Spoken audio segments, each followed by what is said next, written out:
Hello, we gangs.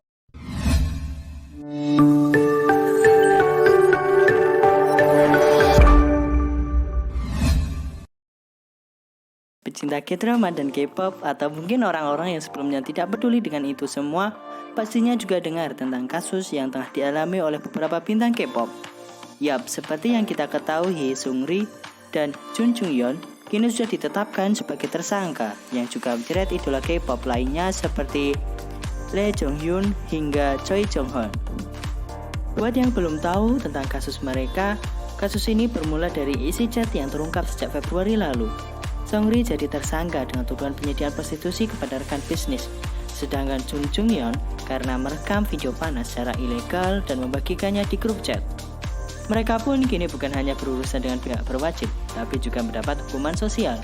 Kalau di Indonesia, artis yang bikin skandal masih bisa bebas berkeliaran di televisi. Hal itu bisa dibilang mustahil di Korea Selatan. Yang pertama yaitu istirahat dari dunia hiburan.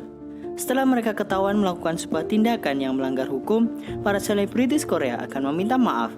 Bisa dengan menulis surat yang ditulis tangan atau langsung di hadapan reporter. Setelah itu mereka akan melakukan introspeksi diri dengan rehat dari dunia hiburan selama beberapa tahun. Bisakah mereka berkarir lagi? Jawabannya bisa. Contohnya Jo Ji-hoon. Ia pernah kena kasus penggunaan narkoba di 2008. Setelah istirahat, sang aktor sukses kembali berkat aktingnya di film-film box office. Yang kedua yaitu wajib militer. Satu hal yang sering dilakukan oleh selebritis Korea saat terlibat skandal adalah masuk wajib militer apabila buat yang belum menjalankan tugas negara ini. Hal ini pernah dilakukan oleh Kangin Super Junior saat ia melakukan tabrak lari dan kekerasan pada tahun 2009. Kangin sempat comeback bersama Super Junior setelah selesai wajib militer.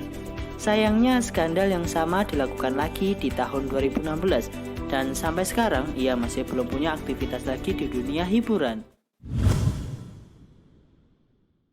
Yang ketiga yaitu mundur dari dunia hiburan. Hal ini terjadi di skandal yang sedang heboh saat ini. Yap, setelah dinyatakan sebagai tersangka, Seungri dan Jun Jung-yeon dan Jung-hoon memutuskan untuk mundur dari dunia hiburan. Yang keempat yaitu keluar dari grup. Kejadian ini yang dilakukan oleh Young Jun-hyun karena namanya terseret dalam kasus Jun Jung-yeon. Meski bukan tersangka, Jun-hyun memutuskan mundur dari boyband Highlight yang telah membesarkan namanya.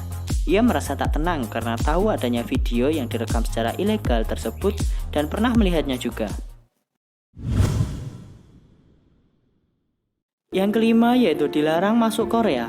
Kalau ini dialami oleh Yoo Seung-jung, idol Korea super populer di era 90-an. Jadi di masa puncak kejayaannya, Yoo Seung-jung dinyatakan pemerintah Korea sebagai duta wajib militer. Tapi ketika gilirannya untuk masuk hamil, ia malah ke luar negeri dan pindah ke warganegaraan Amerika Serikat. Publik Korea pun marah besar dan sampai sekarang ia dilarang kembali. Yoo Seung-jung pernah membuat video sambil berlutut dan menangis agar bisa diterima lagi di Korea. Tapi sampai sekarang belum ada kata maaf untuknya. Nah, itu dia peraturan ketat yang dilakukan di Korea Selatan. Mereka taat hukum dan menjunjung penuh kualitas hukum mereka. Berbeda dengan Indonesia, di mana jika ada aktor atau aktris yang terkena skandal, malah semakin banyak followersnya di Instagramnya dan malah semakin viral. Oke, sekian dari kami. See you in the next video and goodbye.